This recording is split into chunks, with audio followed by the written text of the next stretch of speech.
I'm not gonna lie, this might be my new little record spot. I like it out here. It's peace, safe, relaxed, quiet. If you don't know, I'm currently in Boulder City, Nevada. All right, so I've been wanting to make this video, but I've been also wanting to wait for the right time to talk about my experience, right, in South Korea. Now, prior to going, I had a lot of what you could say warnings, disclaimers, notifications, people telling me what they think about it, what their uncle knows about it, right? Everyone's a travel expert, especially the people who have never traveled. I'm here to give you the real information about living in South Korea as a Black American.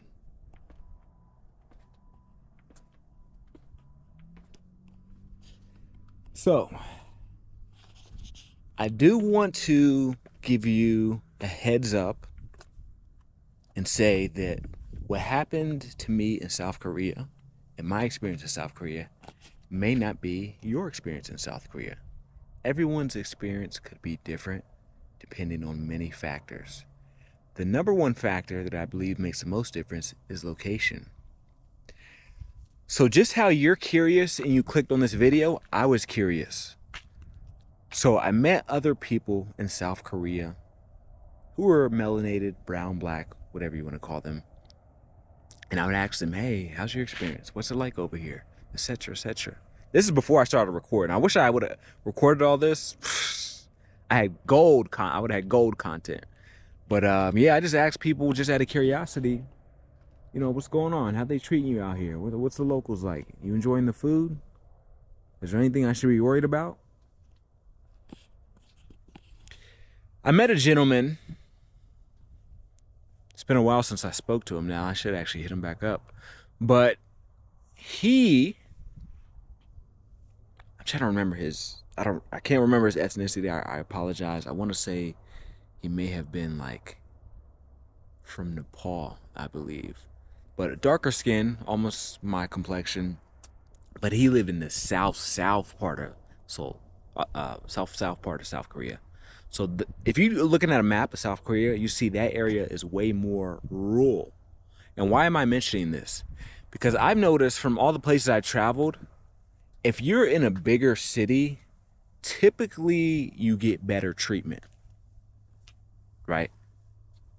So if I live in a small city, they got preconceived notions, they're not used to seeing certain people, they may think certain things of me. So he was in a small city, and I was asking him, you know, how was your experience over here? And you could say his experience was not that favorable.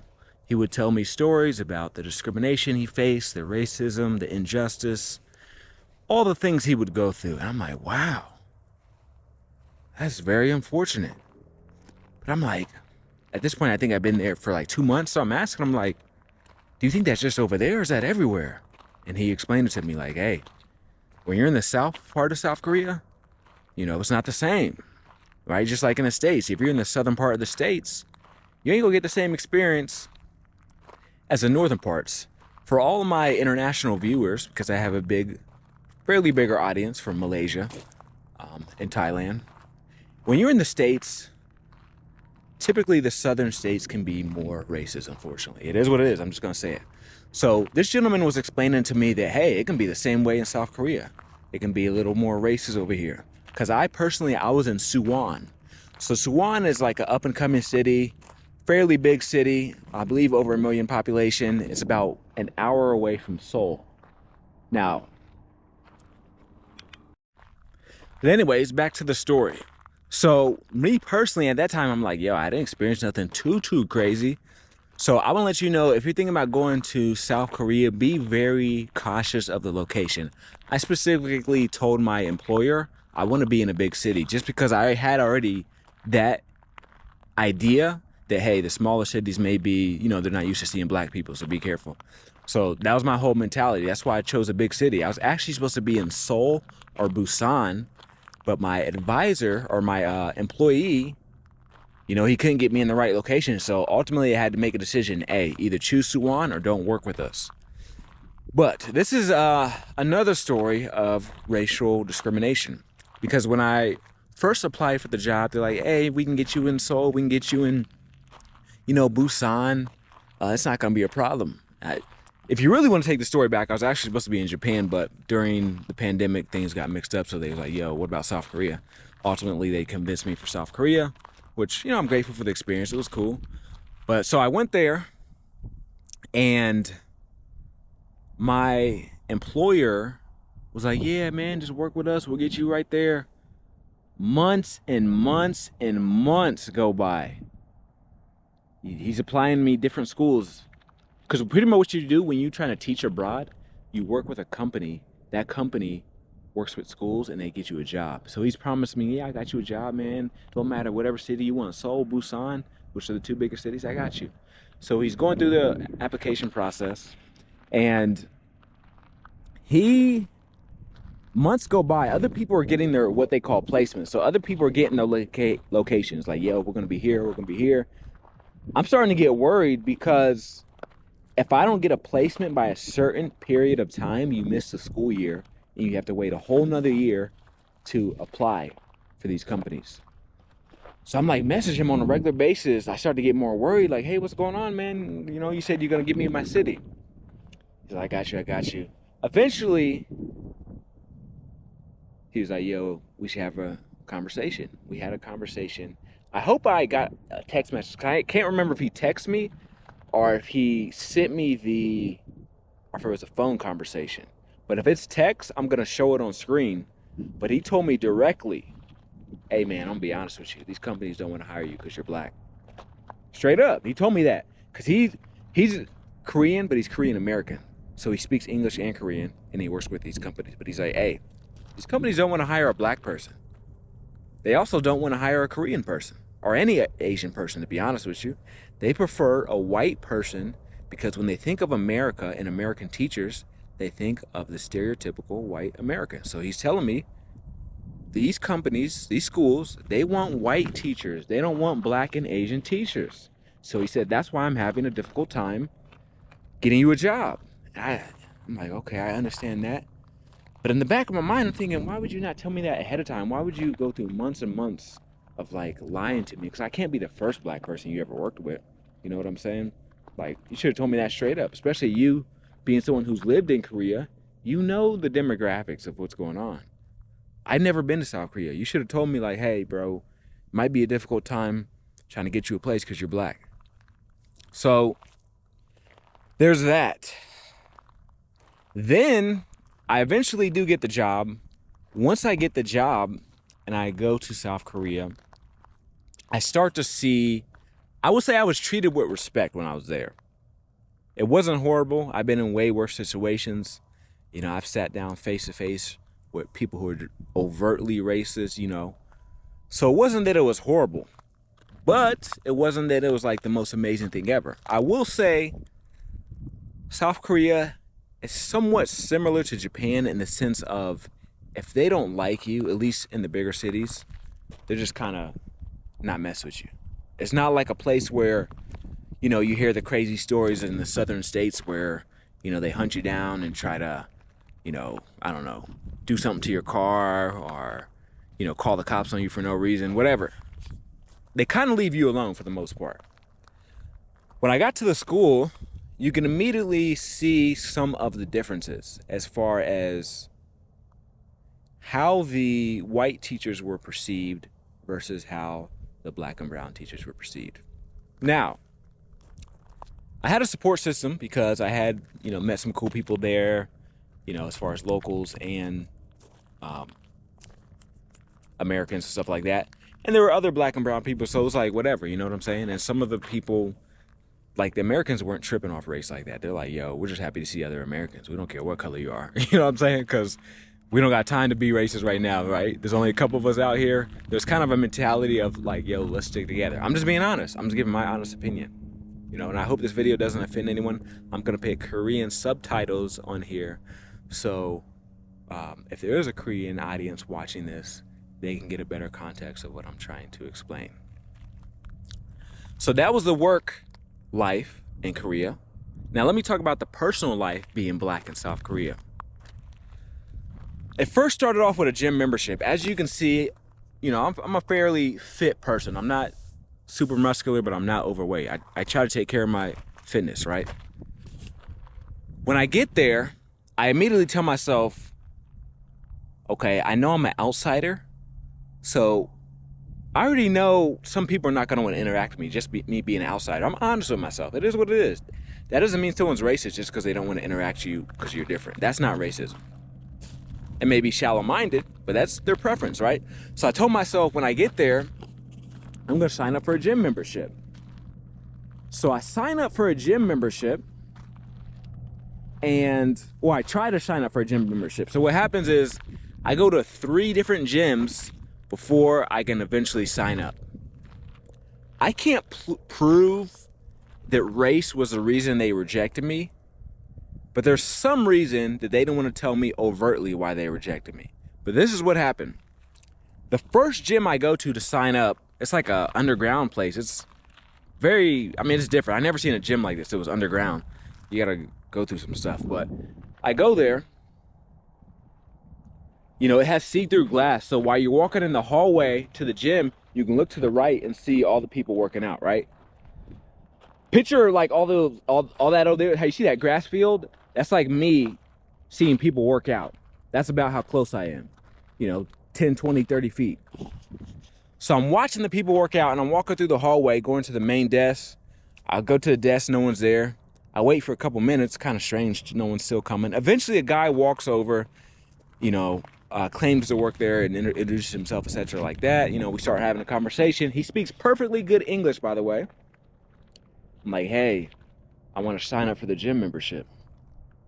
He's like, this is what he told me. This is female only gym. No men, female only. And I was just like, okay. Like, I didn't want to argue with him. It's his gym, whatever. As I'm leaving the gym, instead of me seeing the people on the right, now that I'm going the opposite direction, I'm seeing the people on the left. So as I'm looking on the left, I'm looking at the people, and I see men and women. At first I saw women, but after like 10, 20 seconds, I see men and women. I'm just like, what? He told me it's female only, but I see men and women working out there. The second gym I go to, they claim they reject me because they don't want any Americans. That may be the case. Like I said, once again, I can't prove if it's race related or not. The third gym I go to, at this point, I'm thinking about giving up. Like, should I just not work out? Should I just do push-ups at home? You know, I heard in the mountains near the city I was at, they got little workout equipment. I'm like, should I just work out outside at the free equipment, the park equipment? Because they're not letting me do what I want to do. But the third gym I go to, they claim it's because of language difference. They're like, yo, we don't speak English. Finally, after 4 attempts, I find a gym. They're very American friendly. They're very open. They even give free personal training lessons. And it happens to be right next to my school. So I'm like, okay, maybe they're used to foreigners. Even when I went to that gym, I saw a couple foreigners there. So, you know, that could be a situation right there. So let's talk about the dating life now to give you the full aspect. I want to give you the full context of living in Korea as a Black American. Talked about the work life, talk about, you know, the personal life as far as the gym. Let me talk about the dating now. I'm not going to tell you that as a Black person, you're not going to be able to date there when it comes to the locals. But I will tell you your options as a foreigner, especially a darker skinned foreigner, will be limited compared to others. How do I know this? Remember I told you in the beginning of the video, I asked other Black and brown people, how's your experience? The same way I did that is the same way I would talk to white Americans, right? So I could see the comparison. There is a stereotype, and some people say there's a little bit of truth in every stereotype. Some people may not like me for saying this, but there's a stereotype that certain Asian cultures look up to white skin so much that some people may say they worship it. I'm not going to use those words personally, but I'm just letting you know, when it comes to interacting with the white counterparts and the black and brown counterparts, there's a great disparity. So, why do I say this? If you're planning to go over there to date, I'm going to tell you that you may either want to date other foreigners, or if you really are, what's the word I'm looking for? If you really want to date the locals, just know that your options may be limited. I'm just being honest with you. I'm not saying it can't be done. I'm just saying you're going to have to put in a lot more work, and you're going to have to hear a lot more no's. But it is what it is. I mean, it's kind of to be expected in that part of the world. So we talked about the gym, we talked about the work, we talked about dating. Now let's talk about just interactions in general. When you're walking down the street, are people gonna call you all type of racial names and this and that? No, they're not. Well, I'm not gonna say they're not, but it may be in a language that, you may not be familiar with Korean, and they may whisper it, and But generally speaking, if you're in the bigger cities at least, you'll be fine. Let me tell you what did happen to me this happened several times. I wish I would have got it on recording. Kind of would have been funny, to be honest with you. But there's been times where maybe I'm on the bus, I get dropped off in Seoul, or maybe I'm just walking the street trying to talk to random people. Most people would not engage, but that's not a racial thing as much as that is a cultural thing, right? Like here, if you go to certain countries, I don't know, Brazil or something, it's not too out of the norm to strike up a conversation with a random stranger. Over there, it's not as expected. You know what I'm saying? That's not racial. But what did happen is there were times where the conversations that did go places, there were instances where people would want to take a picture with me. It's like they never seen a black person before. They're like, oh, or something. Or maybe they never had a black friend. I don't know what it is, but they're like, yo, picture. So there's been times people in the middle of a conversation, can I take a picture? I'm like, you just met me 2 minutes ago, but okay, we can take a picture. I mean, I'm not tripping. Whatever they do online with it, or whatever they do with that photo, that's on them. I don't care. But there was another time when there was a guy who, you could tell he was trying to be funny, but like I said, I don't get easily offended when it comes to like race and just viewpoints and things like that. But there was a time I was walking down the street, and there was a guy, I'm gonna start to walk back this way. He was walking to me, he's like, yo, what's up, man? What's up? Try to dab me up.